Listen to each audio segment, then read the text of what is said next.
বালকের জ্বর অত্যন্ত বাড়িয়া উঠিল, সমস্ত রাত্রি প্রলাপ বকিতে লাগিল। বিশ্বম্বর বাবু চিকিৎসক লইয়া আসিলেন। ফটিক তাহার রক্তবর্ণ চক্ষু একবার উন্মিলিত করিয়া কড়িকাঠের দিকে হতবুদ্ধিভাবে তাকাইয়া কহিল, মামা, আমার ছুটি হইয়াছে কি?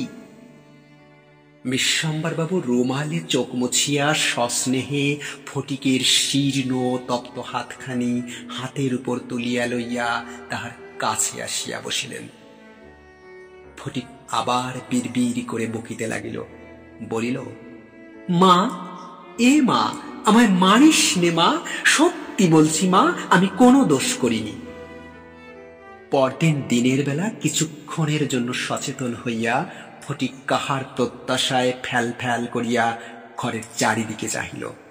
নিরাশ হইয়া আবার নীরবে দেওয়ালের দিকে মুখ করিয়া পাশ ফিরিয়া শুইল। বিশ্বম্বর বাবু তাহার মনের ভাব বুঝিয়া তাহার কানের কাছে মাথা নত করিয়া মৃদুস্বরে কহিলেন, ফটিক, এ ফটিক, তোর মাকে আনতে পাঠিয়েছি। তাহার পরদিনও কাটিয়া গেল। ডাক্তার নিশ্চিন্ত বিমর্ষ মুখে জানাইলেন, অবস্থা বড়ই খারাপ। বিশ্বম্বর বাবু স্তিমিত প্রদিকে রোগশয্যায় বসিয়া প্রতি মুহূর্তে ফটিকের মাতার জন্য প্রতীক্ষা করিতে লাগিলেন।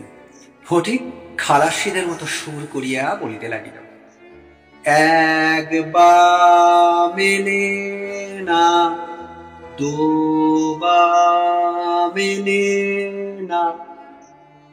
কলিকাতায় আসিবার সময় কতকটা রাস্তা স্টিমারে আসতে হইয়াছিল। খালাসিরা কাশি ফেলিয়া সুর করিয়া জল মাপিত। ফটিক প্রলাপে তাহাদেরই অনুকরণে করুণ স্বরে জল মাপিতেছে এবং যে অকুল সমুদ্র যাত্রা করিতেছে, বালক রাশি ফেলিয়া কোথায় তাহার তল পাইতেছে না। এমন সময়ে ফটিকের মাতা ঝড়ের মতো ঘরে প্রবেশ করিয়াই উচ্চ কলরবে শোক করিতে লাগিলেন। বিশ্বম্বর তাহার শোকশ্বাস নিবৃত করিলে তিনি শয্যার উপর আছাড় খাইয়া পড়িয়া উচ্চস্বরে ডাকিলেন, ফটিক, সোনা মানিক আমার। ফটিক যেন অতি সহজেই তাহার উত্তর দিয়া কহিল, হ্যাঁ।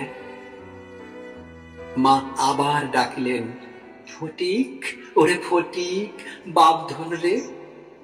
ফটিক আস্তে আস্তে পাশ ফিরিয়া কাহাকেও লক্ষ্য না করিয়া মৃদু স্বরে বলিল, মা, আমার ছুটি হয়েছে মা, মা, আমি বাড়ি যাচ্ছি মা।